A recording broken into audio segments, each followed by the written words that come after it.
चलो जी स्टार्ट करते हैं आगे। तो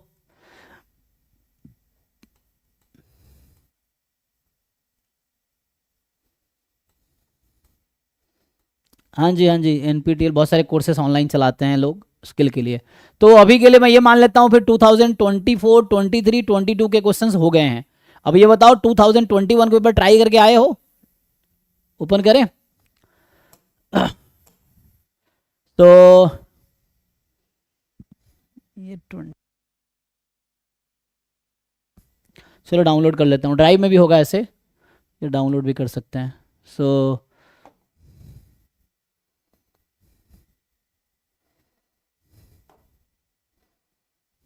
अच्छा, इसमें अलग वो हो गया। यहाँ वेबसाइट पे होगा ना PYQ, तो यहाँ पे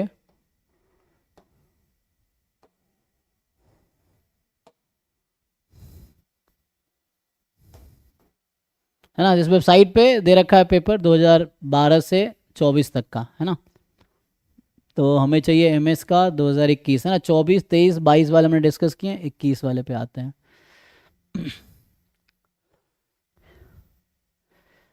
तो जो लोग 2021 के पेपर ट्राई करके आए हो वो डाउट पूछो, जो नहीं ट्राई करके आओ बैठ के चुपचाप देखो या जाके सॉल्व करो, अभी क्लास लीव कर दो, बाद में रिकॉर्डिंग देख लेना, पहले सॉल्व करके फिर डाउट पूछो, ठीक है। तो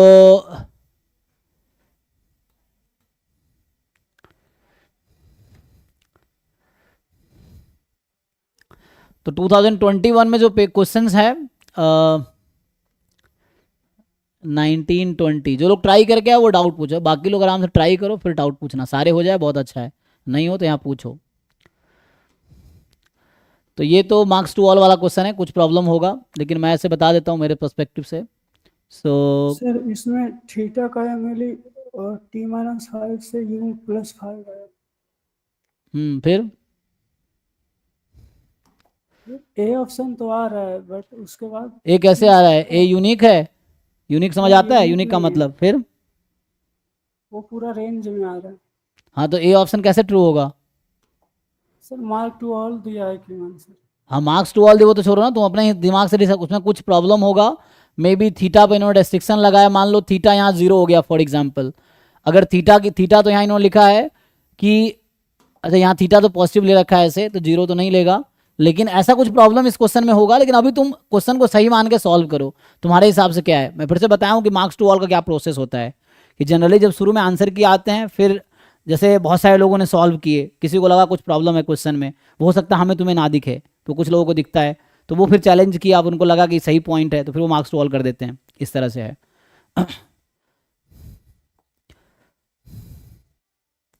तो तुम्हें मार्क्स टू ऑल देख के नहीं सॉल्व करना, तुम्हें क्वेश्चन सही मान के तुम सॉल्व करके देखो तुम्हारा लॉजिक क्या कहता है। सो यहाँ पे है, अगर कुछ प्रॉब्लम होगा तो दिखेगा, नहीं दिखेगा तो कुछ आंसर आएगा तुम्हारा, उसमें क्या है।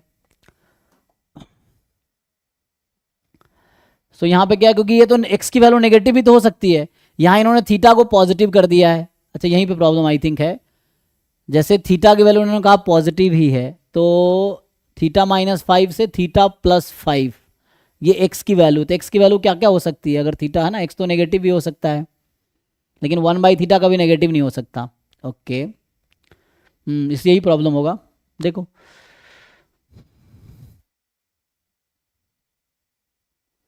जैसे बता देता हूँ प्रॉब्लम क्या, पहले तुम सॉल्व करके देखो सही से।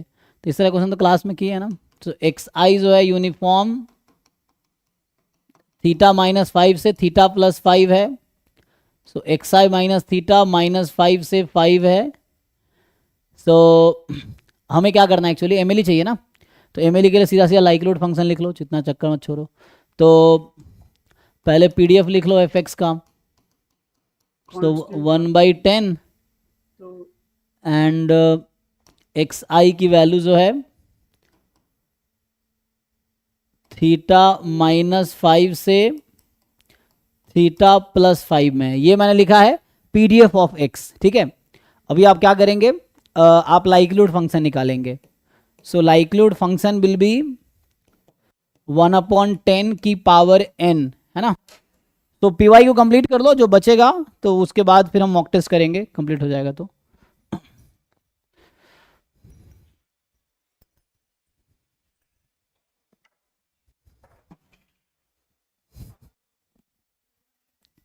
ठीक है ना, मतलब पीवाई को जितना जल्दी कंप्लीट कर लो, जितना डाउट हो जाएगा, फिर हम लोग मॉक टेस्ट डिस्कशन स्टार्ट करेंगे, एक एक मॉक टेस्ट डिस्कस करेंगे।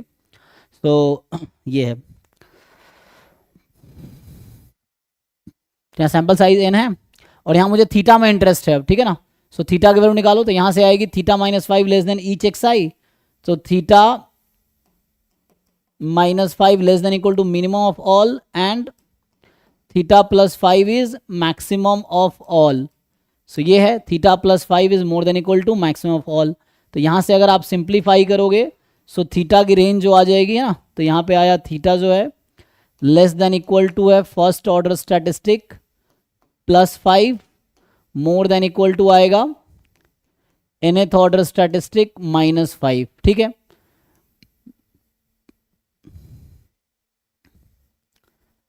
जैसे अभी के लिए एक चीज समझो, मान लो थीटा की वैल्यू 1 है अभी के लिए, मान लो अगर, तो ये xi का रेंज क्या होगा, -4 से 6 हो जाएगा, है ना। तो xi तो नेगेटिव वैल्यू भी ले सकता है, xi का रेंज क्या होगा, -4 से +6, तो xi can take negative value. But यहाँ पे जो इन्होंने क्या कह दिया, थीटा पॉजिटिव है, तो ये तो हमेशा पॉजिटिव रहेगा, लेकिन एस्टिमेटर नेगेटिव आ सकता है ना। ऐसा अगर वैल्यूज कुछ ऐसा ले लें हम कि रैंडम सैंपल साइज n का है, और मान लो एक ऐसा केस आया कि सारी सैंपल वैल्यूज नेगेटिव है, तो उस केस में ये तो t+u भी नेगेटिव आ सकती है, तो उस तरह से ये वैल्यूज होगी, तो ये नेगेटिव हो जाएगी, ये पॉजिटिव हो जाएगी। इसीलिए लॉजिकली इन्होंने मुझे लगता है गलती किया है यहाँ पे थीटा को, है ना। और अगर वैसा नहीं देता तो 1/θ में प्रॉब्लम आती है ना। अगर वो थीटा को पॉजिटिव, इनको ऐसा लिखना चाहिए था यहाँ पे कि theta is not equal to 0, तो इतना लिख देता, लेकिन वहाँ भी फिर दिक्कत आती कि u+b अगर 0 हो गया किसी पॉइंट पे, तो ऐसा कुछ हो जाए फॉर एग्जाम्पल, तो इसलिए मार्क्स टू ऑल हुआ है, क्योंकि इन्होंने थीटा और xi में बैलेंस नहीं बना पाए। एनीवे हमें सॉल्व करना है, मान लो क्वेश्चन सही है, अभी के लिए सॉल्व करके देखो। तो यहाँ से क्या होता है, सो लाइक्लीहुड फंक्शन तो कांस्टेंट है, and constant function is maximum at each point of its domain, है ना। जो कांस्टेंट फंक्शन है is maximum at each point of its domain, तो डोमेन का हर पॉइंट ये डोमेन है लाइक्लीहुड फंक्शन का। So this function is maximum at each point of its domain. तो यहाँ से MLE क्या हो गया, सो MLE ऑफ थीटा इज, यहाँ से आ जाएगा nth order statistics -5 to first order statistics +5। तो इस इंटरवल का हर पॉइंट MLE है, ठीक है ना। जैसे मैं तुम्हें कह रहा था कि मान लो ऐसा हुआ कि सैंपल वैल्यू सारी नेगेटिव आ गई, तो उस तरह से ऐसा हुआ कि, है ना, कि MLE भी नेगेटिव आ गया, तो यहाँ पे ये तो नेगेटिव कभी नहीं होगा, ये नेगेटिव आ सकता है, तो ऐसे लॉजिकली क्वेश्चन गलत नहीं हो जाएगा। तो अभी के लिए मान लो चलो ठीक है, वो थीटा पे ध्यान नहीं देते हम, अगर कि थीटा ठीक है नॉन जीरो वैल्यूज है, या थीटा ऐसी है जो सुटेबल वैल्यूज है, तो उसके लिए क्या होगा, आंसर क्या आएगा। तो यहाँ पे इस बीच का हर नंबर MLE है, सो MLE of theta is interval this, इसके बीच का कोई भी पॉइंट लेंगे वो MLE हो गया। अब जैसे इन्होंने नाम दिया है T और U दे रखा है, T क्या है, T is the value maximum, U is the minimum, तो ये मतलब U+5 और ये T-5 ये है, ये हमारा थीटा कैप मतलब MLE या T ले लो, तो ये MLE जो है इस इंटरवल का कोई पॉइंट हो सकता है। अब कह रहा है कि इसमें एक इसका एवरेज ले लोगे, तो एवरेज लोगे तो T+U/2 इज एन MLE, ये है। तो इसका MLE किसका, ऑफ थीटा, और हम लोग इनवेरियंस प्रॉपर्टी जानते हैं कि if T is the MLE of theta then GT is the MLE of G theta for every theta. So यहाँ से अगर T+U MLE थीटा का है, so 2/T+U is an MLE of 1/θ, ठीक है ना। अब क्या है यहाँ पे, मान लो जैसे U जो है, एक है मैक्सिमम वैल्यू, एक है मिनिमम वैल्यू।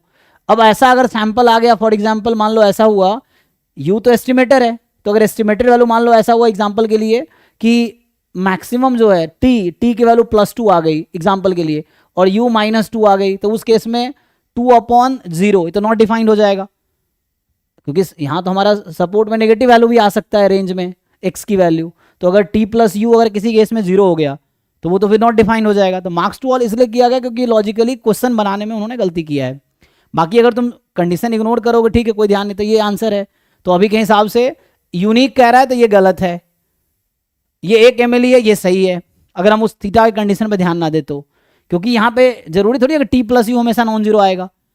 T एक मिनिमम है, एक मैक्सिमम है, तो एक -2 एक +2 हो जाए, एक +1 एक -1 हो जाए, ऐसा वैल्यू अगर आ जाए, सैंपल ऐसे ही मिल जाए कि जहाँ पे ऑब्जर्व वैल्यू का सम 0 हो जाए, तो क्या होगा, तो नॉट डिफाइंड आ जाएगा। तो इसलिए इसे मार्क्स टू ऑल इसमें है, लेकिन वो सब जो वहाँ देखो कह रहा है MLE of 1/3 does not exist, ये तो गलत है, एग्जिस्ट कर रहा है। यू या अगर मान लो ऐसा, जैसे ये वाला केस भी ट्रू हो सकता है, कब, जब मैंने जैसे कहा ये सी ऑप्शन कब ट्रू हो सकता है, अगर ऐसा हो जाए कि टी प्लस यू 0 हो जाए, बट हमेशा 0 होगा ऐसी गारंटी नहीं है। बट अगर ऐसा केस आ गया जहां पे टी प्लस यू 0 हो जाए कि मैक्सिमम nth ऑर्डर स्टैट्स 2 है, फर्स्ट ऑर्डर स्टैट्स -2 है फॉर एग्जांपल, तो सम 0 हो गया, तो ये तो डज नॉट एग्जिस्ट आ जाएगी। तो कुछ केस में सी ऑप्शन भी सही हो सकता है, अगर सैंपल वैल्यूज वैसा हो गया तो ये भी सही हो सकता है, डज नॉट एग्जिस्ट, और ये भी सही हो सकता है अगर नॉन जीरो है, तो इस तरीके से। तो ये तब सही होगा जब ये टी प्लस यू 0 हो जाए, तो ये सी ऑप्शन सही हो जाएगा। और अगर टी प्लस यू को नॉन जीरो मान के चलोगे, पॉजिटिव मान के चलोगे, अगर टी प्लस यू को अज्यूम कर लो पॉजिटिव ही है, क्योंकि थीटा तो पॉजिटिव है, तो जब 1/θ पॉजिटिव है तो ऑब्जर्व वैल्यू पॉजिटिव आनी चाहिए, तो इसका मतलब अगर पॉजिटिव मान लोगे तो बी ऑप्शन सही है, अगर 0 कहीं पे आ गया तो सी ऑप्शन सही है। तो इसलिए यहाँ पे प्रॉब्लम हुआ है, इसलिए इन्होंने मार्क्स टू ऑल किया है। u+8 एमएलई है थीटा का, u+5 है, u+8 तो बाहर आ गया, तो ये गलत है। तो अभी मैं है ना कह रहा हूँ कुछ पॉइंट पे हो सकता है कि बी सही है, कुछ के लिए सी सही है, जबकि ये सिंगल करेक्ट है ना, MSCQ है, तो है ना कुछ बच्चे हो सकते बी लगाए हो, कुछ सी लगाए हो, ये सोच के कि टी प्लस यू 0 भी हो सकता है, तो इसलिए बोलेंगे डज नॉट एग्जिस्ट। कुछ बच्चे लगाए होंगे ये है कि उन्होंने अज्यूम कर लिया होगा कि टी प्लस यू पॉजिटिव ही होगा, तो इसीलिए कुछ ने बी लगाया, कुछ ने सी लगाया, फिर वो ऐसा है ना, तो उन्होंने एक आंसर की में कुछ दिया होगा, फिर बाद में मार्क्स टू ऑल हो गया, क्योंकि ये गलत हो गया। तो दो अलग अलग सिचुएशन में है ना, जब अज्यूम करोगे टी प्लस यू पॉजिटिव है तो ये सही है, अगर हम किसी केस में ऐसा हुआ कि टी प्लस यू 0 हो गया तो ये सही होगा, तो इसलिए क्वेश्चन में प्रॉब्लम है, इसलिए मार्क्स टू ऑल हुआ है यहाँ पे।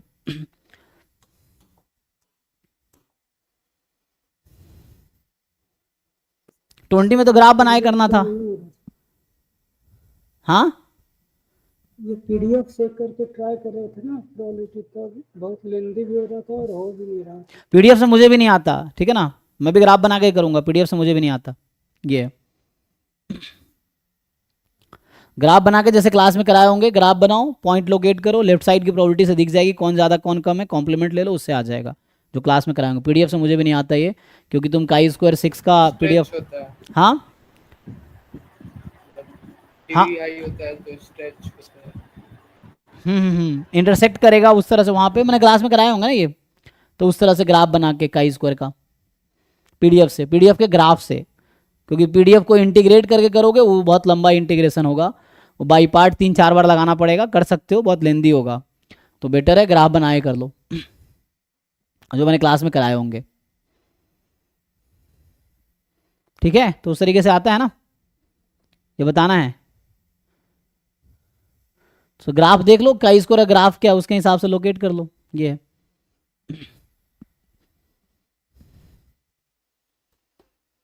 हाँ जी, जिन लोगों ने ट्राई किया 2021 का पेपर वो पूछ सकते हो ना, 7, 10, 11, तो सर 7, 9, 11 है।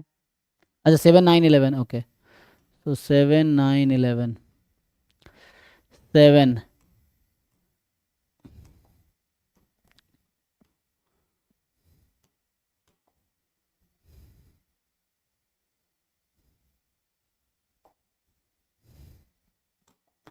M B the 3x3 real matrix such that, और इसका रिटर्न सॉल्यूशन भी दिया हुआ है ना हमने, तो उसका भी हेल्प ले सकते हो, पिछले साल के रिकॉर्डेड वीडियो है, वहां से भी तुम पिछले साल 2005 से 24 तक ऑलरेडी अब पे अपलोडेड है, 23 तक का अपलोडेड है, 24 का भी हो गया है अब तो पिछले साल जो मैं डिस्कशन कराए थे 2005 से 24 का वो भी रिकॉर्डेड अवेलेबल है, वहां से भी हेल्प ले सकते हो।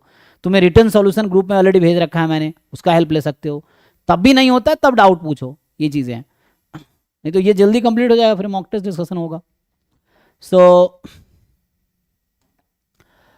M be the 3x3 real matrix such that this be the eigenvector of M corresponding to the distinct eigenvalues of M। तो यहां पे सिंपल थ्योरम ये होता है कि eigen vectors corresponding to distinct eigenvalues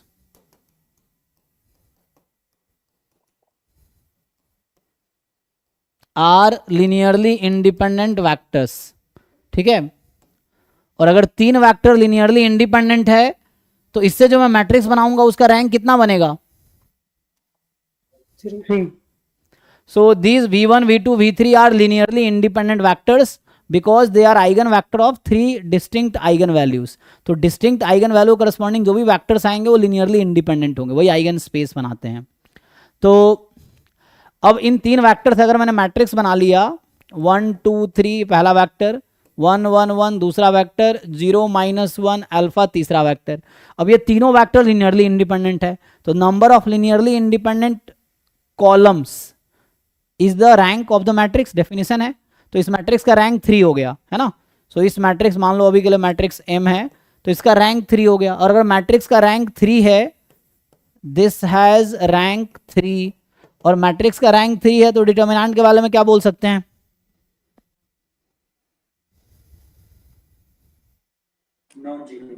so full rank matrix है ये. सो ये फुल रैंक मैट्रिक्स है, इसका डिटर्मिनेंट 0 नहीं हो सकता कभी भी, क्योंकि फुल रैंक मैट्रिक्स का डिटर्मिनेंट कभी 0, क्योंकि रैंक 3 हमने क्लास में कराया ना कि रैंक n है if and only determinant is non zero, तो इन्वर्टिबल है, तो नॉन जीरो. अब सॉल्व करो, आ जाएगा. तो यहाँ से देखो कुछ आएगा, अल्फा, पहले डिटर्मिनेंट निकालो इसका, पुट करो नॉन जीरो, फिर बाकी दिख जाएगा यहाँ से. सो -2 क्या आता है? Alpha is not equal to -2. Yes sir. Okay, तो ये पूछ क्या रहा है? Then which of the following is not possible value of alpha. तो बताओ कौन सा पॉसिबल वैल्यू नहीं है अल्फा की? -2. क्योंकि अल्फा अगर -2 होगा तो डिटर्मिनेंट m क्या होगा? 0 होगा, इफ एंड ओनली इफ है. तो डिटर्मिनेंट 0 नहीं होने के लिए अल्फा को -2 नहीं होना चाहिए. तो यही पूछ रहा है कि अल्फा की वैल्यू क्या नहीं होना चाहिए. तो अल्फा की वैल्यू -2 नहीं होना चाहिए, नहीं तो डिटर्मिनेंट 0 हो जाएगा. और डिटर्मिनेंट अगर 0 हो गया तो ये लिनियरली डिपेंडेंट हो जाएगा, जो कि कॉन्ट्राडिक्शन आ जाएगा.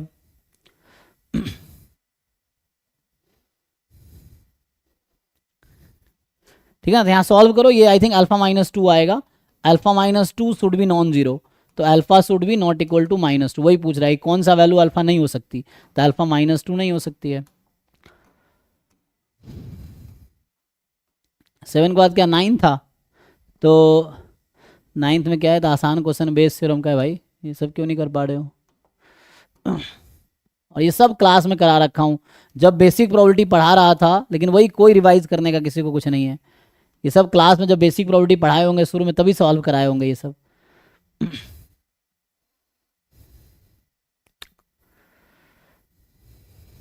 लेकिन दिक्कत ये आधा बच्चा देख के ही छोड़ देगा, इतना लंबा क्वेश्चन है, वो देख के उसका पेशेंस खत्म हो जाएगा, नहीं मेरे बस का नहीं है.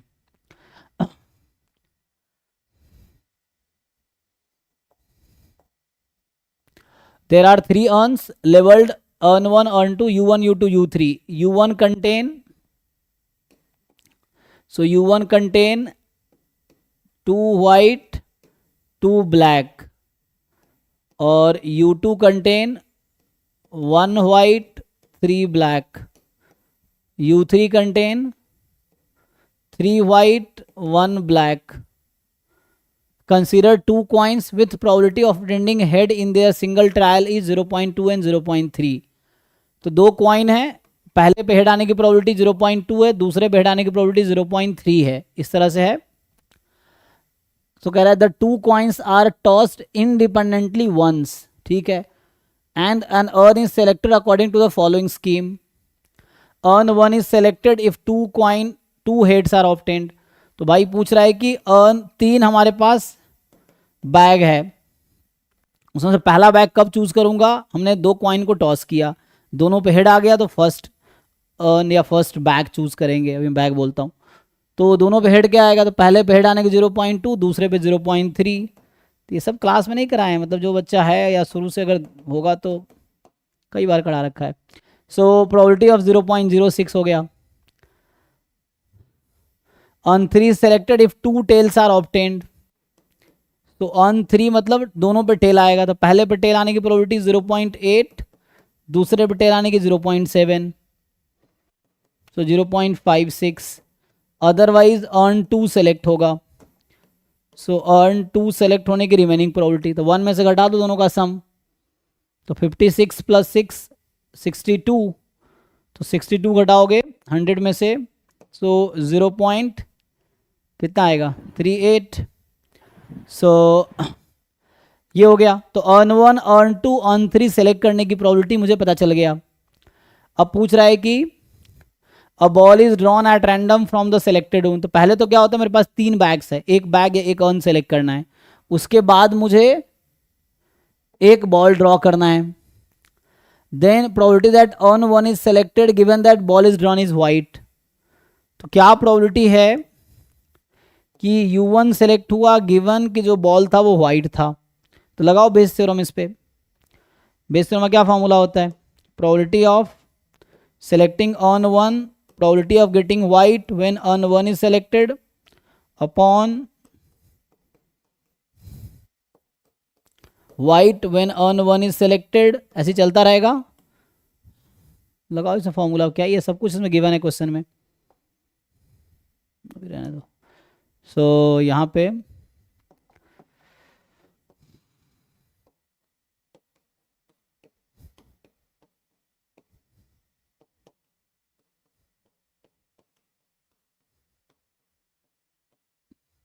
अब देखो सारा इन्फॉर्मेशन क्वेश्चन में नहीं है, क्वेश्चन में सब इन्फॉर्मेशन है, पुट करो 1 by 1, लिख ही रखा मैंने देखो। तो अर्न 1 सेलेक्ट करने की प्रोबेबिलिटी 0.06।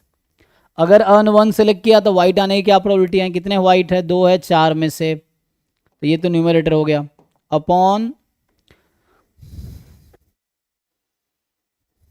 सेम चीज यहां आएगा,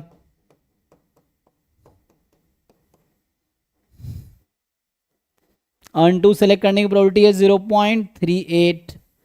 और अगर अर्न 2 सेलेक्ट किया तो वाइट आने की क्या प्रोबेबिलिटी है 1/4। अर्न 3 सेलेक्ट करने की प्रोबेबिलिटी है 0.56। अगर अर्न 3 सेलेक्ट किया है तो क्या प्रोबेबिलिटी है वाइट आने की 3/4 है ना, 3/4। करो भाई सिंप्लीफाई इसको। ये सब 12th क्लास का क्वेश्चन है, जाके तो एनसीईआरटी में ऐसे बड़े पड़े हैं क्वेश्चन, क्लास 12th के एनसीईआरटी में बेस थ्योरम में टोटल प्रोबेबिलिटी पे ऐसे बहुत सारे क्वेश्चन हैं वहाँ पे। ऑप्शन में ठीक है भाई, सॉल्व कर लो। ये आएगा 6/109।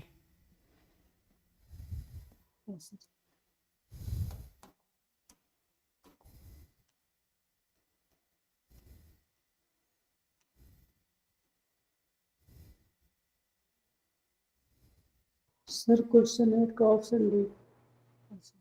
रुक जाओ।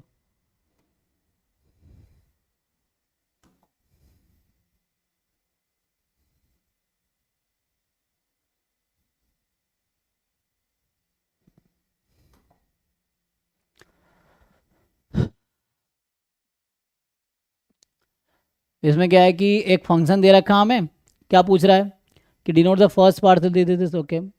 सो कौन सा स्टेटमेंट फॉल्स है, तो कह रहा है कि F x partial derivative exist करता है और बाउंडेड है हर एक्स वाई पे। तो तुम्हें अभी एक पॉइंट पे पहले चेक करो, मेनली उस पॉइंट पे चेक करो जहाँ पे तो ये ओरिजिन पे तुम्हें मेनली चेक करना है, क्योंकि फंक्शन का प्रॉब्लम ओरिजिन पे है। 0 0 रखोगे नॉट डिफाइंड आ सकता है, मतलब वो डोमेन में अनबाउंडेड हो सकता है।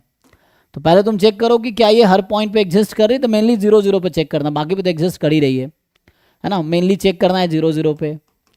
सो ये तो निकालना आता होगा, F x at 0 0। So limit h tends to 0,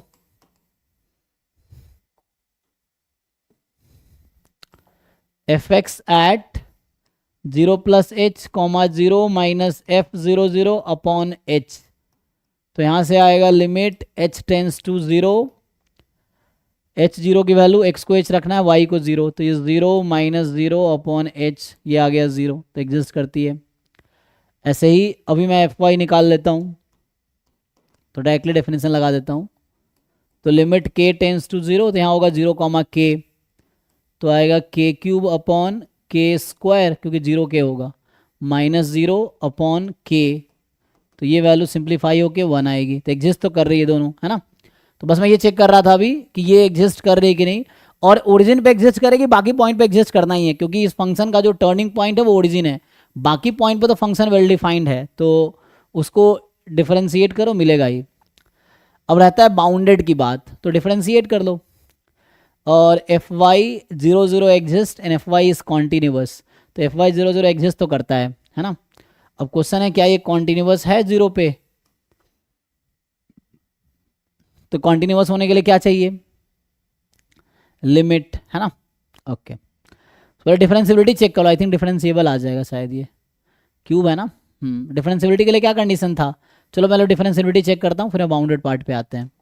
तो डिफरेंशियबिलिटी चेक करने के लिए क्या तरीका था यहाँ पे, लिमिट एच के टेंस टू 0 0, है ना, एफ ऑफ एच के मैं डायरेक्टली लिख देता हूँ, मैं फॉर्मूला नहीं लिखता हूँ, डायरेक्टली जो फॉर्मूला है उसकी वैल्यू पुट कर देता हूँ।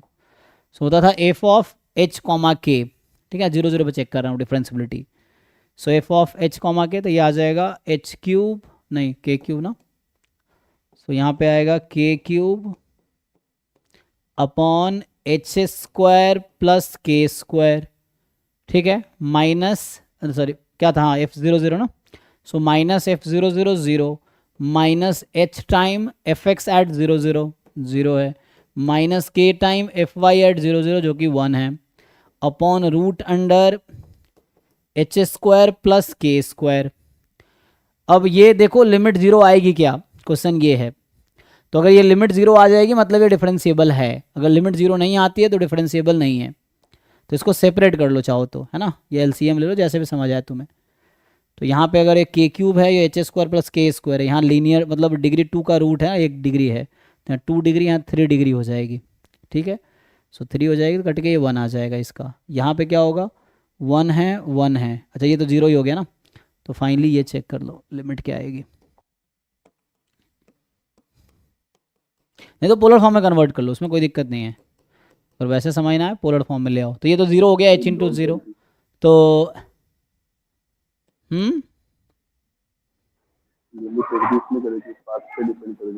रुक जाओ, तो यहाँ से आ जाएगा सिंपली, अच्छा पोलर फॉर्म में कन्वर्ट करके भी देख सकते हो, ये सिंपली है ना, तो यहाँ पे अगर मल्टीप्लाई करूँगा मैं तो बोल रहा है के इंटू एच स्क्वायर अपॉन आएगा H square plus K square की पावर 1 प्लस 1/2, 3/2 आ जाएगा। अब यहाँ पे है ना पोलर फॉर्म में आप कन्वर्ट करके देख सकते हो, तो जब यहाँ पे अगर पोलर फॉर्म में कन्वर्ट कर ले या पाथ के अलॉन्ग जैसे तुम कर रहे हो तो भी ठीक है। सो ये हो जाएगा लिमिट r टेंस टू 0, और ये तो r स्क्वायर हो जाएगा, r स्क्वायर बार 3/2, तो ये r क्यूब रहेगा, और यहाँ r क्यूब के वो क्या रखते हैं, हाँ एक्स को sine theta, Y r cos theta r sine theta, है ना, तो ये आ जाएगा cos square theta sine theta, ये कैंसिल हो गया। तो this will depend on theta, और थीटा पे डिपेंड करता है मतलब limit does not exist, because if limit exist then it must be unique, है ना, तो this limit does not exist क्योंकि थीटा पे डिपेंड कर गया, तो दिस लिमिट डज नॉट, मतलब डिफरेंशिएबल नहीं है, तो ये ट्रू कह रहा है ना, तो लास्ट स्टेटमेंट ट्रू है, अभी तक ओके है। हमें चुनना क्या था, फॉल्स चुनना था, राइट है ना। तो अभी हमने क्या क्या सेलेक्ट, हमने चेक किया, तो हमने चेक किया ये एग्जिस्ट करती है, हर पॉइंट पे एग्जिस्ट करे, ये भी एग्जिस्ट, ये भी एग्जिस्ट, और ये ट्रू कह रहा है, डिफरेंशिएबल नहीं है तो मतलब ट्रू कह रहा है, हमें चुनना है फॉल्स, तो मतलब यहाँ पे प्रॉब्लम आएगी इनमें से किसी एक पॉइंट पे, है ना। तो अब हमें क्या डिसाइड करना है, अब देखो हमें डिसाइड करना है कि ये पार्ट ए बी सी को, है ना, हमें ट्रू फॉल्स स्टेटमेंट चुनना है, ये ट्रू स्टेटमेंट है, हमें फॉल्स चुनना है। तो कह रहा है पार्शियल डेरिवेटिव एग्जिस्ट करेगी और बाउंडेड होगी हर पॉइंट पे, तो मेनली यहाँ पे कंसर्न हमारा 0 0 पे रहेगा, बाकी पॉइंट तो ठीक है। तो एक काम करो, इसको एफ एक्स निकालो, f x at all point, so क्या होगा, एफ एक्स एट 0 0 कितना आया हमारा, 0 ही आया था ना, एफ एक्स एट 0 0 0 आया था, तो जब एक्स वाई 0 0 है तो 0 आया था, पार्शियल डेरिवेटिव की बात कर रहा हूँ, और बाकी पॉइंट पे 0 0 के अलावा क्या होगा, सिंपली इसको x के रेस्पेक्ट में डिफरेंशिएशन करो, नॉर्मली जो डिफरेंशिएशन करते हैं ना क्वोशिएंट रूल से, तो x के रेस्पेक्ट में डिफरेंशिएशन कर दो, कितना आएगा, तो x के रेस्पेक्ट में अगर हम डिफरेंशिएशन करेंगे इसका, तो x तो सिर्फ डिनोमिनेटर में दिख रहा है, तो 1/x का डेरिवेटिव माइनस 1/x स्क्वायर, तो minus Y cube X square plus Y square का होल स्क्वायर, है ना, क्योंकि x के रेस्पेक्ट में डिफरेंशिएट करना है, Y cube as it is 1/x this, अब x का इनटू में आ जाएगा एक्स स्क्वायर का डेरिवेटिव 2x, तो ये कुछ ऐसा बनेगा, तो ये आएगा आपके पास -2xy³ अपॉन, बाकी लोग अपना चेक कर लो, ये कैलकुलेशन सही है ना, तो x² + y² का होल स्क्वायर। ओके जी, देखो ये कब है, जब x, y नॉन ज़ीरो है, ठीक है, इस तरह से सिंपल डिफरेंशिएशन कर लिया।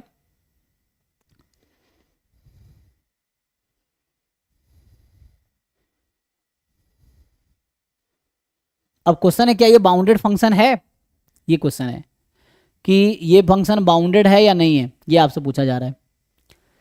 आपको चेक करना है क्या ये बाउंडेड है हर रियल नंबर पे।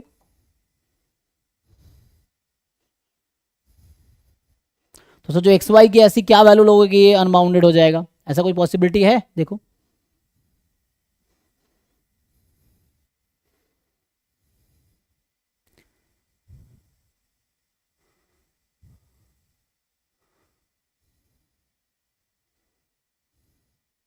तो न्यूमरेटर में x की पावर 1 है और डिनोमिनेटर में अगर ऐसे देखोगे तो x की पावर 4 है, और न्यूमरेटर में y की पावर 3 है, डिनोमिनेटर में y की पावर 4 है, तो डिनोमिनेटर डोमिनेटिंग है, मतलब पावर ज़्यादा है ना। सो इसमें कुछ इनइक्वालिटीज यूज कर सकते हो तुम।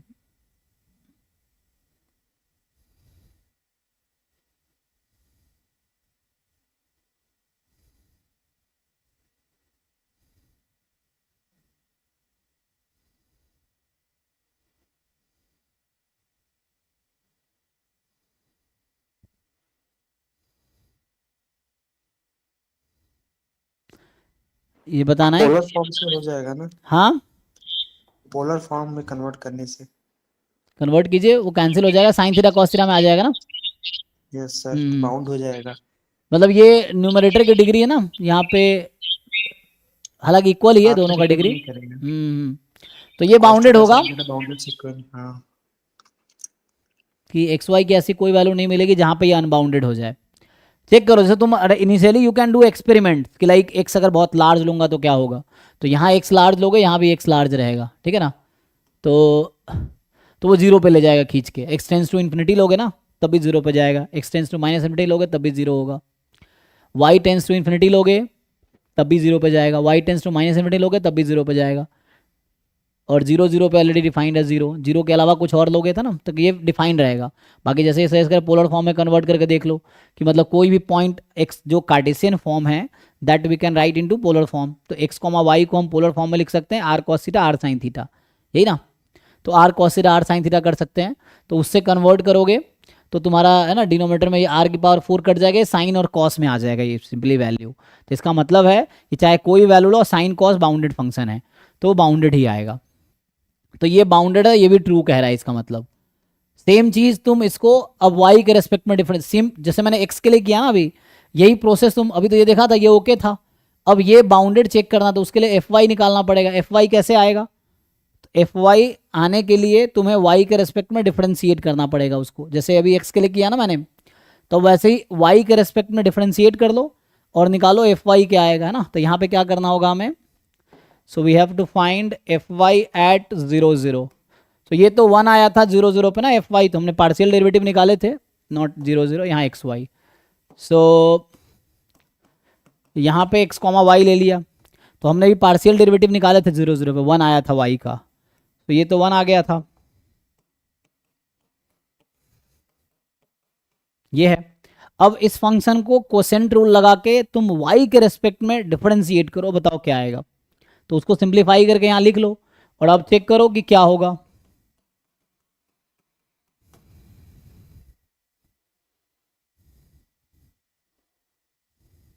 कहता डिफरेंशिएशन करके बताओ, डिनोमिनेटर तो वही रहेगा x² + y² का होल स्क्वायर, न्यूमरेटर सिंप्लीफाई करके बताओ क्या आएगा। डिनोमिनेटर यही है,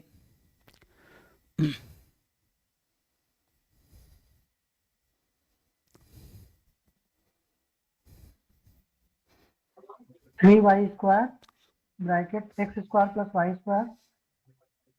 हाँ आगे भी है कुछ, यस सर। तो उसको सिंप्लीफाई करो। -2y⁴। अच्छा -2y की पावर 4, ओके, तो मतलब 3 time x² + y² -2y4 -2y4। Sir 3 time y square bracket x square plus Y square. 3 time x square plus 3y square, 3y square into x square plus Y square अच्छा minus 2y power 4। Okay okay, 3 के साथ y square, so 3y square x square plus Y square minus 2y4 upon x square plus Y square का whole square. ठीक है, तो numerator में x की जो टोटल पावर है 2 है, डिनोमिनेटर में 4 है, y डिनोमिनेटर में जो है 4 पावर है। तो तुम सिंप्लीफाई थोड़ा और कर सकते थे ना, उसको खोल लेते तो y की पावर 4 वाला कम नहीं हो जाता, 3y की पावर 4 माइनस 2y की पावर 4। तो यहाँ कहीं ना कहीं ये सिंप्लीफाई होकर ऐसा आएगा। देखो न्यूमरेटर को थोड़ा और सिंप्लीफाई करो, खोल लो इसको, तो इसको खोलोगे तो कितना आएगा 3x square Y square minus या प्लस वाई की पावर 4 ना, सो ये आएगा 3x square Y square plus Y की पावर 4 या माइनस प्लस ना। ठीक है, तो ये आ गया। अब तुम खुद सोचो यहाँ पे, अगर इसको भी पोलर फॉर्म में चाहो तो कन्वर्ट कर लो, तो ये भी कॉस साइन में आएगा। तो बाउंडेड तो है, कॉन्टिन्यूअस है क्या, क्वेश्चन ये है। अब तुम्हें देखना है कि क्या ये फंक्शन कॉन्टिन्यूअस है। ये फंक्शन कॉन्टिन्यूअस नहीं है, क्यों? क्योंकि इसकी लिमिट नहीं एग्जिस्ट करेगी, ये बाउंडेड होगी। फिर से हर जो एक्स वाई पॉइंट है उसको पोलर फॉर्म में कन्वर्ट कर लो, तो पोलर फॉर्म में कन्वर्ट करोगे तो ये बाउंडेड आएगा, क्योंकि कॉस साइन में आएगा, मतलब कॉस साइन का प्रोडक्ट आएगा। तो ये फंक्शन बाउंडेड है, लेकिन लिमिट एग्जिस्ट करेगी क्या? तो तुम ये चेक करो कि limit X Y tends to 0 0 F Y X comma Y, ये तुम्हारा आएगा डज नॉट एग्जिस्ट। ठीक है, चेक करो, ये आएगा डज नॉट एग्जिस्ट। कैसे पता चला? सॉल्व करके देखो, क्योंकि वहां भी तुम पोलर फॉर्म में ही कन्वर्ट करोगे, वो कॉस साइन पर डिपेंड कर जाएगा। तो इसका मतलब है कि लिमिट डज नॉट एग्जिस्ट। ठीक है ना, तो लिमिट एग्जिस्ट नहीं करती है।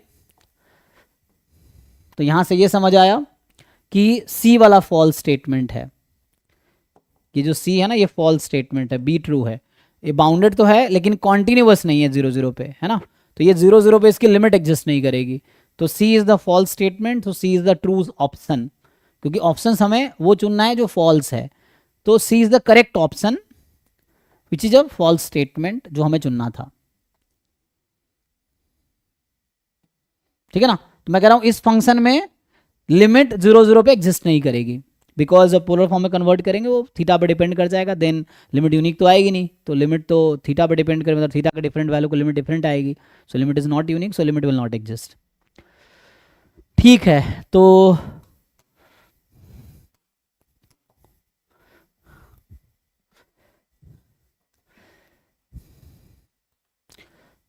सो अभी है ना 39, सीधा 39। तो यहाँ पे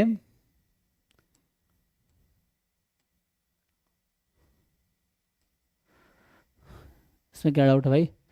ये तो वैसे ही क्वेश्चन है, सिंपली जैसे इसका मतलब हाँ लिया आगे 1/θ का n/t यूएम वी जो है ना, ए और बी ऑप्शन, हाँ उसमें n/t का तो मतलब 1/θ होना चाहिए ना, -1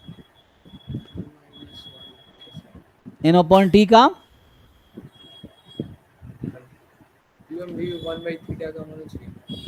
तुम्हें एक्सपेक्टेशन निकालना आता है? तुम इसका एक्सपेक्टेशन निकाल के बताओ क्या आएगा। टी कंप्लीट सफिशिएंट है ना? हाँ ये सही। हाँ, तो बताओ इन दोनों में से कौन सा अनबायस्ड होगा?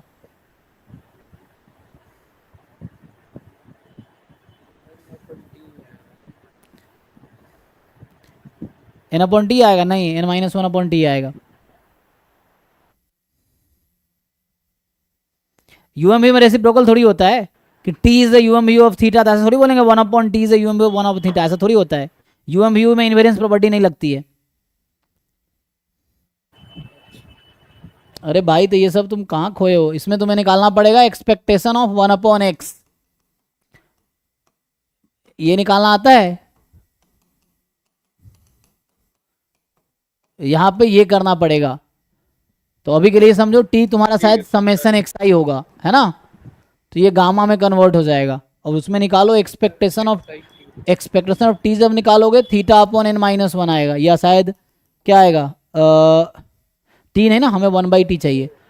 एक्सपेक्टेशन ऑफ, हाँ, सो एक्सपेक्टेशन ऑफ 1/t निकालोगे, ये n-1 अपॉन थीटा आएगा। ये क्या लिख रहा हूँ मैं, थीटा अपॉन n-1, ऐसा आएगा जी, ऐसा कुछ मिलेगा यहाँ पे। ऐसा कुछ मिलेगा। 1/t का फॉर्मूला होता है सर थीटा बाई में अल्फा माइनस 1। हाँ लेकिन देखना है कि कौन सा यहाँ पे वो है डिस्ट्रीब्यूशन कौन सा है, कहाँ गया, तो इसको क्वेश्चन तो बुलाया ही नहीं। एक्सपोनेंशियल 1/थीटा का। अच्छा यहाँ पे तो ये गामा है ना, ये तो गामा का सम तो गामा ही होता है। देखो यहाँ पे एक मिनट देखो, एक्स क्यूब का डिस्ट्रीब्यूशन क्या है यहाँ पे, इसमें एक्स क्यूब का डिस्ट्रीब्यूशन आएगा एक्सपोनेंशियल रेट 1/थीटा वाला आएगा, एक्सपोनेंशियल रेट 1/थीटा, और summation x I cube I from 1 to n, ये आएगा गामा n कॉमा 1/थीटा। जैसे यही तुम्हारा t है अभी एक्चुअली, तो एक्सपेक्टेशन ऑफ t अगर यहाँ से निकालोगे ना, क्योंकि इसका मीन होगा थीटा, रेट 1/थीटा है ना, तो मीन थीटा, तो ये n थीटा आएगा, और एक्सपेक्टेशन ऑफ 1/t निकालोगे ना, तो ये आएगा n-1/थीटा। ये ऐसा लिख रहा हूँ, ये इस वाले क्वेश्चन में आएगा ऐसा कुछ आएगा। ये तुम्हें कैलकुलेट करना होगा, ये तो मैं गेस कर रहा हूँ, ठीक है, तुम्हें फाइंड करना होगा। तुम फॉर्मूला क्या जानते थे, अल्फा माइनस 1/बीटा, डिराइव किया था क्लास में हमने हालांकि, बीटा बाई में alpha minus 1। Beta by alpha minus 1, तो करो यहाँ से बीटा बाई अल्फा माइनस 1, तो हो तो जाएगा बीटा बाई अल्फा माइनस 1, वो लगाओगे तुम्हारा बीटा ये है, तो अगर जैसे x है गामा अल्फा बीटा, तो जब एक्सपेक्टेशन ऑफ x क्या लेते हो, अल्फा अपॉन बीटा वाला केस है,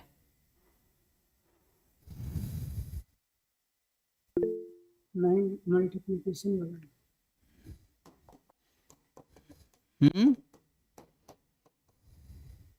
वहाँ में मीन कितना आएगा, एक्सपोनेंस थीटा आएगा, तो उसका n थीटा आएगा, तो n थीटा कब आएगा, n/1/थीटा होगा, यही वाला होगा। So alpha upon beta upon alpha minus 1, ये डिराइव करके देख लेना, मैंने क्लास में डिराइव कराए थे, तो इसको खुद से डिराइव करके देखो।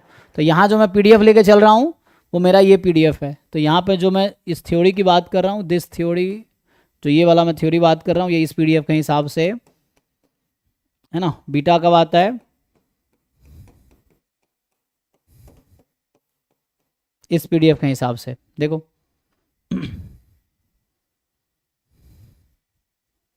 ठीक है, तो इस PDF के हिसाब से ये है, इसी PDF के हिसाब से वो लिखा गया है, तो ओके आएगा, है ना। तो यहाँ से अगर यही चीज़ वहाँ लगाओगे तो तुम्हारा बीटा है 1/थीटा और अल्फा है n, तो यही तो आएगा, बीटा है 1/थीटा, अल्फा है n, तो यही तो आएगा जो कहा हमने। तो यहाँ से एक्सपेक्टेशन ऑफ n-1/t 1/थीटा आ गया, t कंप्लीट सफिशिएंट है, तो UMVU हो गया, तो लेमन-सेफी थ्योरम से दिस इज UMVUE ऑफ 1/थीटा, ये आ गया, ठीक है। ठीक है, आज यहीं स्टॉप करते हैं, बाकी क्वेश्चन अगले क्लास में। तो अभी क्या करना है, 2024, 23, 22, 21 डिस्कस कर रहा हूँ, तो कल भी 21 कंटिन्यू रहेगा, ठीक है। Thank you.